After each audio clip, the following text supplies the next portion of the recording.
বাঙালি ভ্রমণ প্রিয়, আর ভ্রমণ প্রিয় বাঙালিদের ঘুরতে যাওয়ার এক অন্যতম স্থান হলো দীঘা। দীঘা মানে শুধু সমুদ্র সৈকত নয়, আছে বিভিন্ন রকমের পার্ক, মন্দির, সায়েন্স সিটি, মোহনা, এশিয়ার বৃহত্তম শিবলিঙ্গ, বিচিত্র ম্যানগ্রোভ, এছাড়াও আরও অনেক কিছু।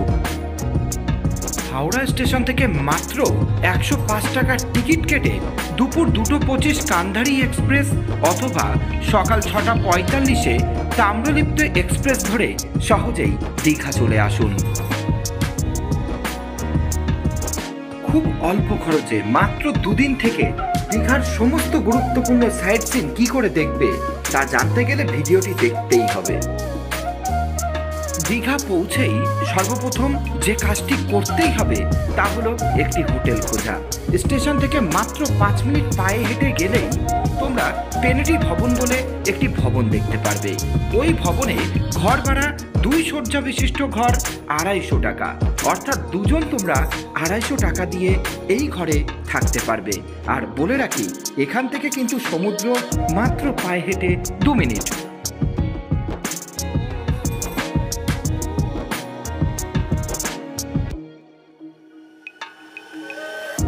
অফ সিজন হোক বা অন সিজন, সবসময় কিন্তু ভাড়া একই থাকে। সেই সাথে সাথে এখানে তোমরা অ্যাকোয়াগার্ডের জলের ব্যবস্থাও পেয়ে যাবে। এই ভবনটি অসংখ্য নাম না জানা ফুল দিয়ে সাজানো।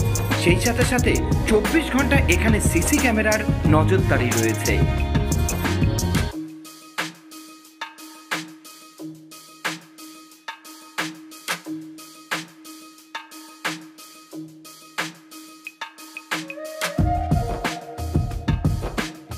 রুমে কিছুটা বিশ্রাম নেওয়ার পরেই এরপর পায়ে হেঁটে মাত্র 2 মিনিটের পথ অতিক্রম করে চলে আসুন দীঘার সমুদ্র সৈকত, যা দীঘার এক অন্যতম প্রাণকেন্দ্র। চারিদিকে বিস্তৃত জলরাশি, সেই সাথে সাথে অপরূপ সূর্যোদয়, এ আপনার মন আকৃষ্ট করবেই করবে।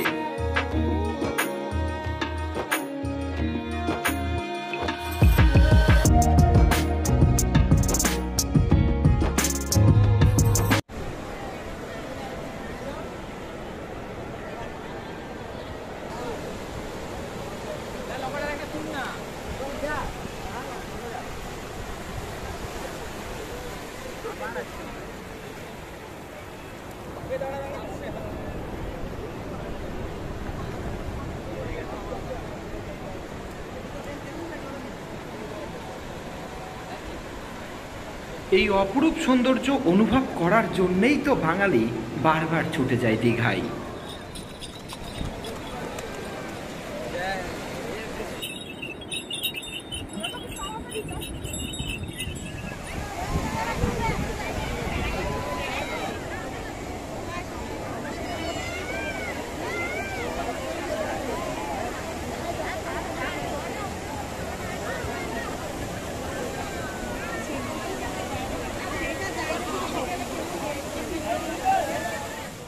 এবার আমাদের পরবর্তী ডেস্টিনেশন অমরাবতী পার্ক। সমুদ্র সৈকত থেকে মাত্র 10 মিনিট পায়ে হেঁটে গেলেই আমরা চলে যাব দীঘার এক অন্যতম পার্ক অমরাবতী পার্কে। এই পার্কে ছোটদের এবং বড়দের জন্য বিভিন্ন রকমের অ্যাক্টিভিটিসের ব্যবস্থা করা হয়েছে, যা ছোট বড় বিভিন্ন রকমের বয়সের মানুষের মন এখানে আকৃষ্ট হবেই হবে।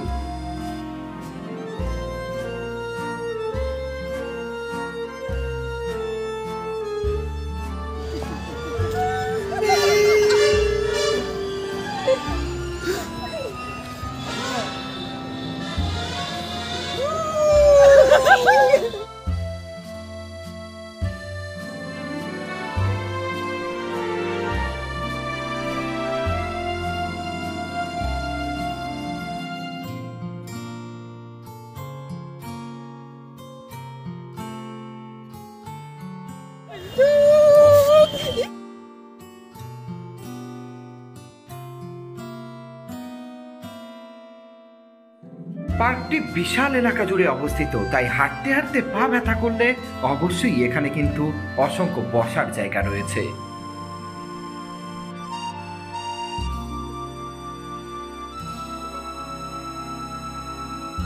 এখানে এলে একসাথে পাবেন বোটিং করার সুযোগ, পাবেন রোপওয়ে রাইড ও সেই সাথে সাথে পেয়ে যাবেন দারুণ একটি পার্ক ঘোরার সুযোগ।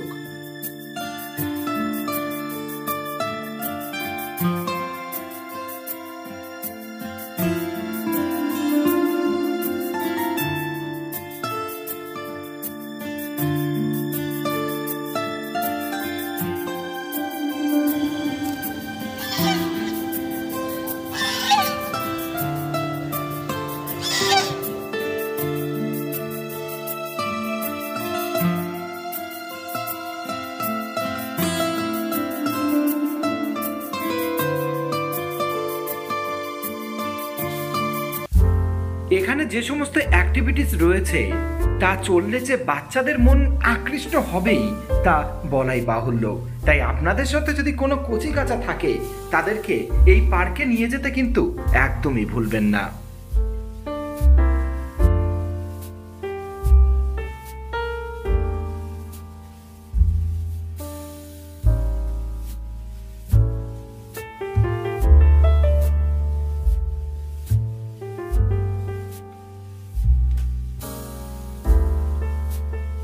এরপর অমরাবতী পার্ক থেকে মাত্র 10 মিনিট পায়ে হেঁটে গেলেই তোমরা পৌঁছে যাবে দীঘার সায়েন্স সিটিতে।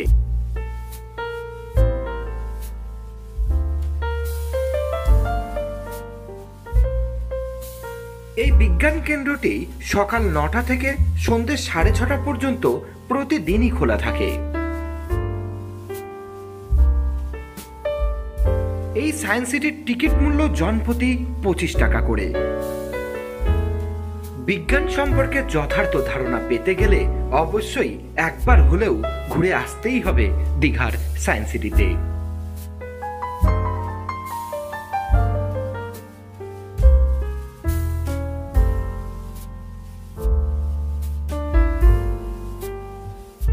সায়েন্সকে কাজে লাগিয়ে কিভাবে একটা বলকে নিচ থেকে ওপরে তোলা হচ্ছে, আবার সেই বলটা পুনরায় ওপর থেকে নিজের স্থানে ফিরে আসছে, সেটিকেই তুলে ধরা হয়েছে এর মাধ্যমে।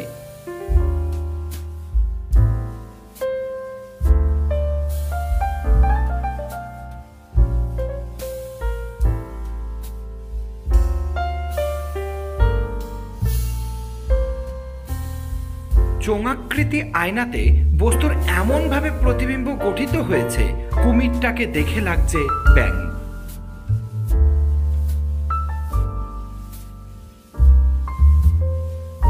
রিফ্লেকশনের মাধ্যমে কিভাবে বস্তুর প্রতিবিম্ব গঠিত হয়, কিভাবে বস্তুর প্রতিবিম্ব সদা পরিবর্তিত হয়, সেটাই এখন আমরা সচক্ষে দেখতে পারছি।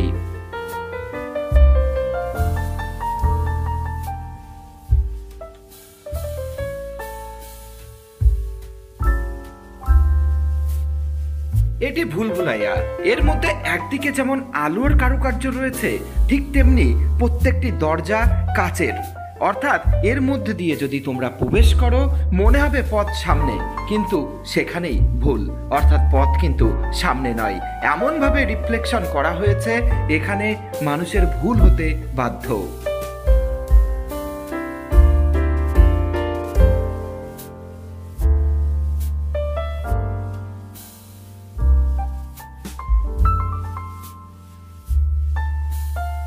অর্থাৎ আজকের ভিডিওর মাধ্যমে তোমরা হয়তো বুঝতেই পারছো দীঘা মানে কিন্তু শুধু সমুদ্র সৈকত নয়। দীঘার এই সায়েন্স সিটি থেকেও কিন্তু আমরা অনেক শিক্ষণীয় বিষয় সম্পর্কে সম্যক ধারণা পেতে পারি।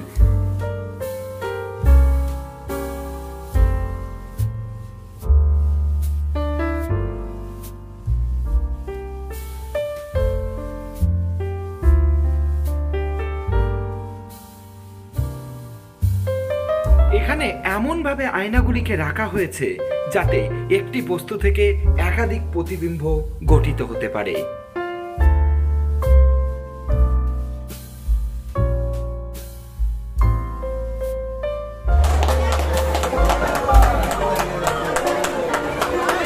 এখানে যদি জোরে জোরে হাততালি দেওয়া যায় তাহলে গাছে আস্তে আস্তে আলো জ্বলতে থাকবে, আবার হাততালি দেওয়া বন্ধ করে দিলে গাছের আলো বন্ধ হয়ে যাবে।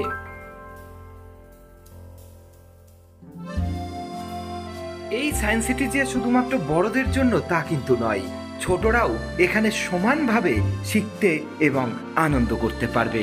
তারই সার্থক প্রমাণ হয়তো তোমরা স্ক্রিনে দেখতে পারছো।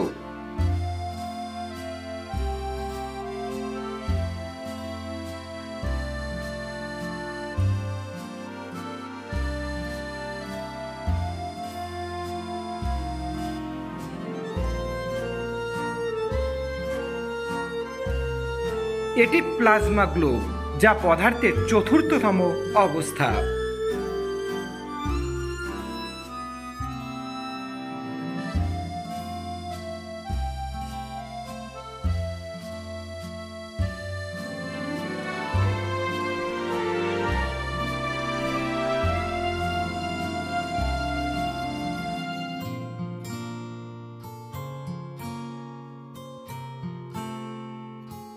ভিডিওটি ভালোভাবে লক্ষ্য করো, কিছু কি দেখতে পেলে?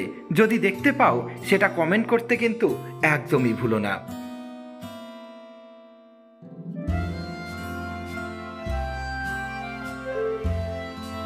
দর্পণ প্রতিবিম্বের মাধ্যমে কিভাবে ছবির পরিবর্তন অর্থাৎ ছবির রঙের পরিবর্তন হচ্ছে সেটি কিন্তু আমরা এখন দেখতে পারছি।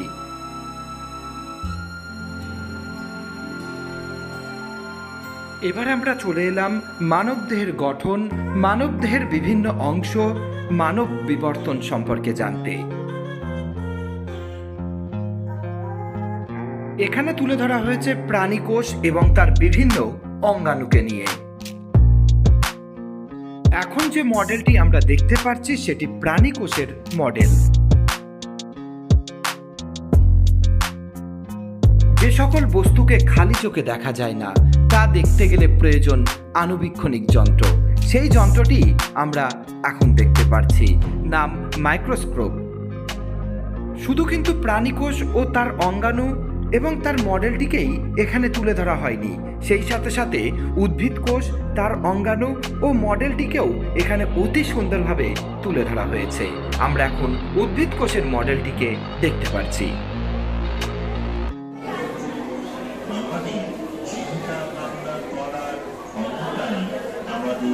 অন্যান্য প্রাণী থেকে অনেকটা আলাদা করেছে। আমাদের চিন্তা ভাবনা করার ক্ষমতা দেয় আমাদের মস্তিষ্ক। এখানে মানব বিবর্তন সম্পর্কে তুলে ধরা হয়েছে, অর্থাৎ সেই সুপ্রাচীনকালে মানুষের দেহের গঠন কেমন ছিল, মানুষ কিরকম ভাবে পশু শিকার করত, আস্তে আস্তে মানুষের দেহের গঠন কিরকম ভাবে বদলাতে লাগলো, তা সবটাই এখানে তুলে ধরা হয়েছে।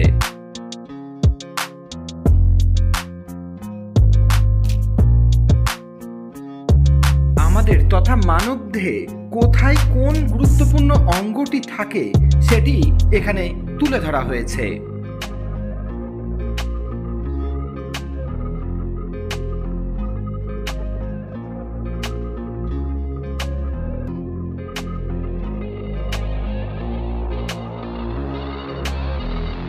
মানব চক্ষুর বিভিন্ন অংশ এবং সেই সমস্ত অংশগুলির কাজ কি সেটি এখানে তুলে ধরা হয়েছে।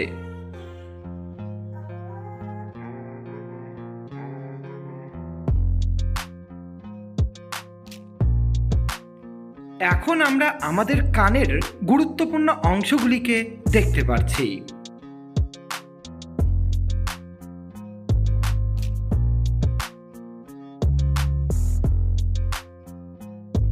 আমাদের জিভের সামনের অংশে মিষ্টি, শেষের অংশে টক এবং দুই পাশে যথাক্রমে নোনতা ও তিক্ত স্বাদকোরক থাকে।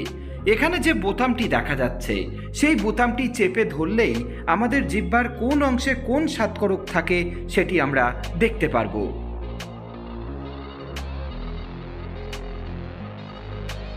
এখন আমরা চলে যাচ্ছি আন্ডার ওয়াটার লাইফে, অর্থাৎ সমুদ্রের জলতলে কোন কোন সামুদ্রিক উদ্ভিদ, শঙ্খ, শৈবাল, জীবাশ্ম থাকে সেটিকেই এখানে অ্যাকুরিয়ামের মাধ্যমে তুলে ধরা হয়েছে।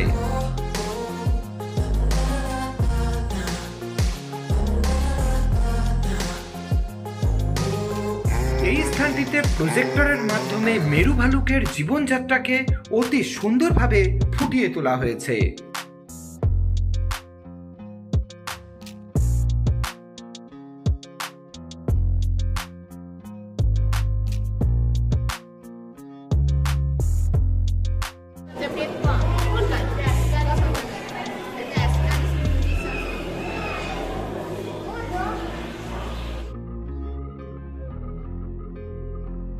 এখানে বিভিন্ন রকম প্রাণীদেরকে ওষুধের মাধ্যমে সংরক্ষণ করা রয়েছে।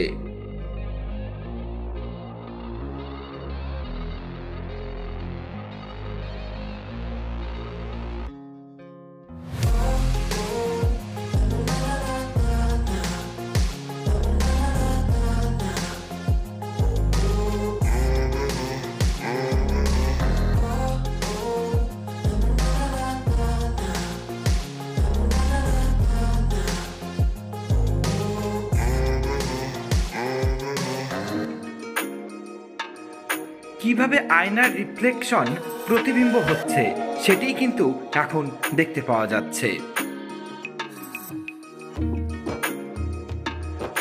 এখন আমরা দেখতে চলে এলাম এন্ডলেস ট্রেন, অর্থাৎ যত দূরেই তাকাই না কেন ট্রেন কিন্তু শেষ হবে না, এর বিস্তার চলেই যাচ্ছে। আসলে আয়নাটি রাখাই হয়েছে এরকম ভাবে।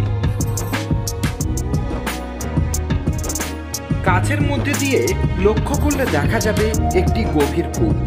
যখন দুটি সমান্তরাল সমতল দর্পণের মাঝে কোনো বস্তু রাখা হয় তখন অসংখ্য প্রতিবিম্ব সৃষ্টি হয়। এক্ষেত্রে কূপের প্রাচীরটির নিচের দিকে একটি দর্পণ এবং ওপরের দিকে আরেকটি আংশিক দর্পণ রয়েছে। এই দুটি সমান্তরাল সমতল দর্পণে বারবার প্রতিফলনের ফলে কূপটিকে গভীর বলে মনে হচ্ছে।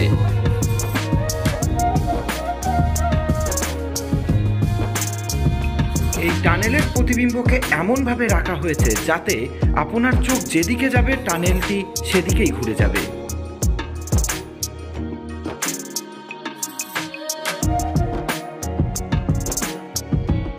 ঘূর্ণিঝড়ের ভয়াবহ রূপ তো আমরা সবাই প্রত্যক্ষ করেছি, কিন্তু ঘূর্ণিঝড় আস্তে আস্তে কিভাবে ভয়ঙ্কর রূপ নেয় সেটি প্রত্যক্ষ করতে পারছি এই ভিডিওটির মাধ্যমে।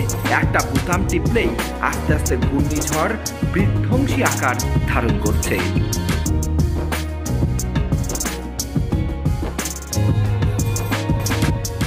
সায়েন্স সিটি তো দেখা হয়ে গেল, এরপর মাত্র 2 মিনিটের পায়ে হাঁটা পথ অতিক্রম করলেই পৌঁছে যাব আরেকটি সুন্দর পার্কে। পার্কটির নাম ঢেউসাগর।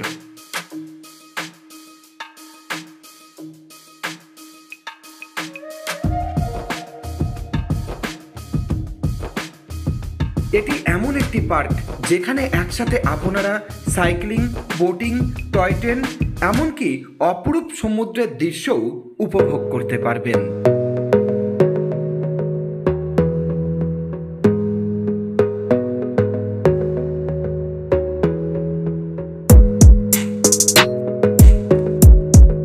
এখানকার প্রবেশ মূল্য মাত্র 10 টাকা এবং প্রতিদিন সকাল 8টা থেকে সন্ধ্যা 7টা পর্যন্ত এই পার্কটি খোলা থাকে।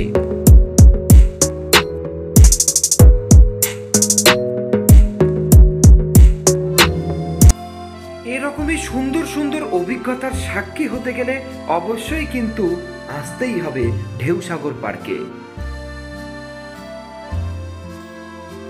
এই পার্কে যতগুলি অ্যাক্টিভিটিস রয়েছে তার মধ্যে এটি অন্যতম, সেই সাথে সাথে ভয়ঙ্করও বটে।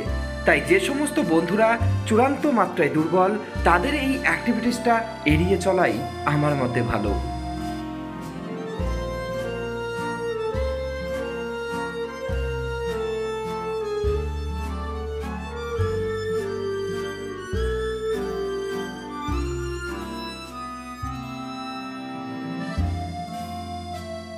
পরবর্তী অ্যাক্টিভিটিসটির নাম রাউন্ড সাইকেলিং।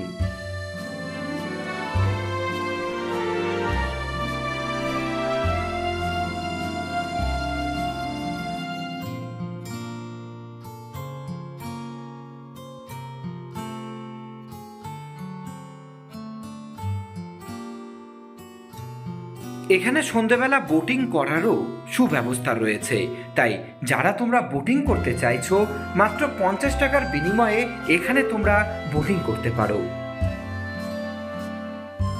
এই পার্কটি এতই সাজানো গুছানো এবং এত অ্যাক্টিভিটিসের ব্যবস্থা রয়েছে, এখানে এলে কখন যে সময় অতিক্রম করে যাবে সেটা বোঝাই যায় না।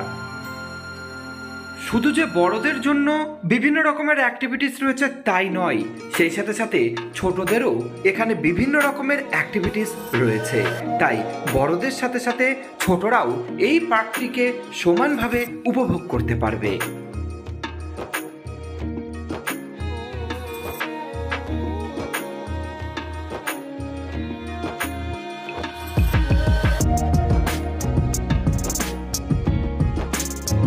এই পার্কের এখন যে জায়গাটি আমরা দেখাচ্ছি সেখান থেকে বসেই আমরা দূরের সমুদ্র এবং সমুদ্রের ঠান্ডা হাওয়াকে উপভোগ করতে পারবো।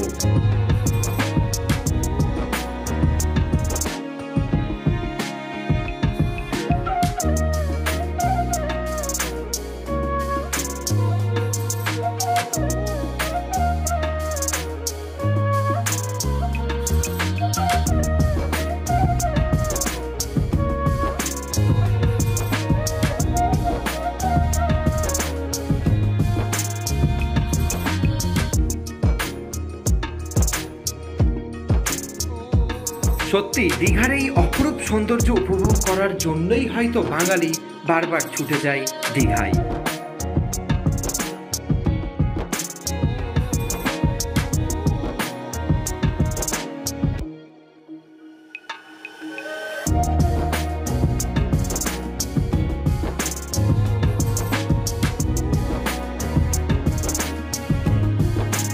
এই স্থানটি সেলফি জোন, এখানে বসেই সবাই সেলফি নিয়ে থাকে। এটি ঢেউসাগরের এক অন্যতম আকর্ষণীয় জায়গা।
ঢেউসাগরের আরেকটি অপরূপ জায়গা হলো এটি।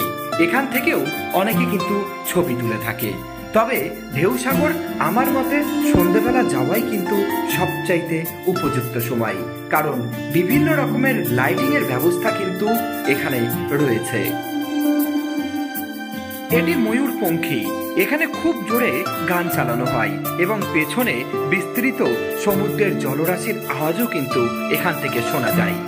हाय नखरा तेरा नी हाय रे तेरे गब्बर नु मारे नी मुंडे पागल हो गए ने तेरे कीड़ लक दे बुलारे ओ तेनु सूट सूट करदा ओ तेनु सूट सूट करदा नी मुंडे पागल हो गए ने तेरे कीड़ लक दे बुलारे। ঢেউসাগর তো দেখা হয়ে গেল, এবার ঢেউসাগর থেকে বেরিয়ে পাশে যে টোটো বা অটোগুলো যাচ্ছে সেখান থেকে 10 টাকার বিনিময়ে চলে আসুন বিশ্ব বাংলা পার্কে। হ্যাঁ, এটি কিন্তু ওল্ড দীঘা নামে পরিচিত।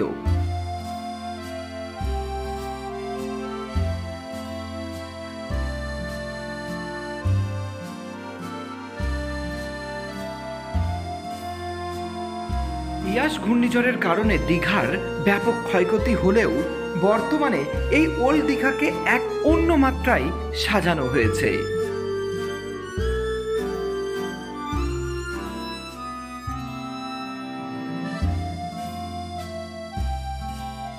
বিশ্ব বাংলা পার্কে প্রবেশ করার জন্য কোনো এন্ট্রি ফি লাগে না, তবে আমি বলবো সন্ধেবেলায় কিন্তু এই পার্কের আদর্শ সময়।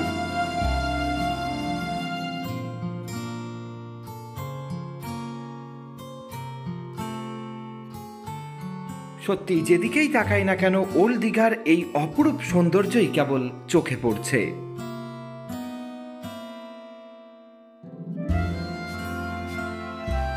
একদিকে নিখুঁত হাতের কাজ, মডেল, অপরদিকে দীঘার এই বিশ্ব বাংলা পার্কের অপরূপ লাইটিং মানুষের মনকে আকৃষ্ট করবেই করবে।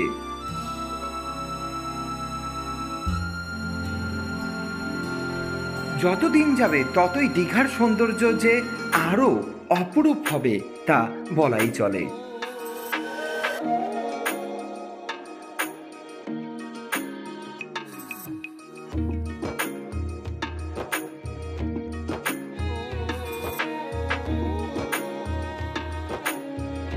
দাবা খেলার কোর্টকে এমনভাবে ফুটিয়ে তোলা হয়েছে যেন দেখে মনে হচ্ছে এটি সত্যিই দাবা খেলার একটি কোর্ট।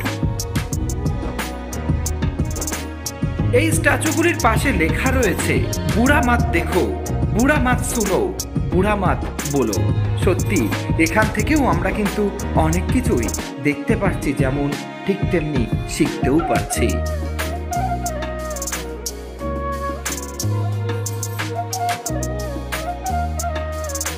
পশ্চিমবঙ্গ রাজ্য সরকারের বিভিন্ন প্রকল্পগুলিকেও কিন্তু এখানে মূর্তির মাধ্যমে বাস্তবায়িত করা রয়েছে, যেমন আমরা দেখতে পাচ্ছি সবুজ সাথী, কন্যাশ্রী।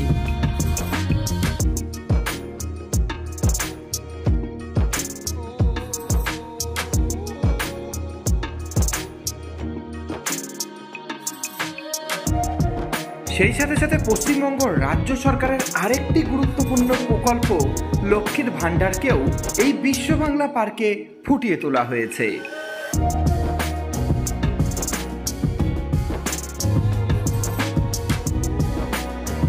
সেই সাথে সাথে ফুটিয়ে তোলা হয়েছে বাংলার লোকসঙ্গীতকেও।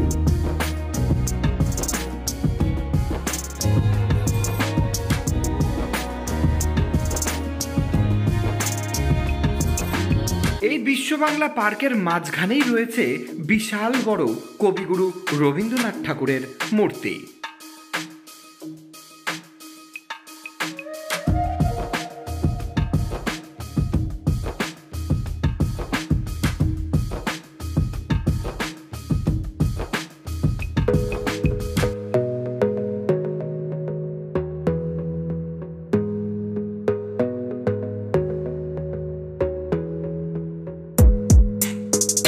এটি ছৌ নাচ।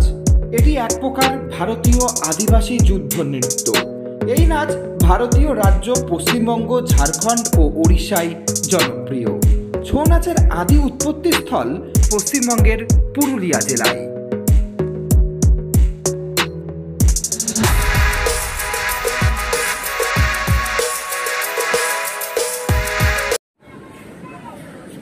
এই পার্কে একদিকে যেমন সমুদ্র স্নান করার ব্যবস্থা রয়েছে, ঠিক তেমনি এই পার্কে বসে সন্ধেবেলার অপরূপ সৌন্দর্য উপভোগ করার ব্যবস্থাও এখানে রয়েছে। দীঘা পৌঁছে প্রথম দিন পায়ে হেঁটে খুব কম খরচে কোন কোন জায়গা যেতেই হবে এটিই ছিল তার ভিডিও। দ্বিতীয় দিন কোন কোন জায়গা যেতে হবে তা দেখার জন্য দ্বিতীয় পাঠের ভিডিওটি দেখতে কিন্তু বন্ধুরা একদমই ভুলো না।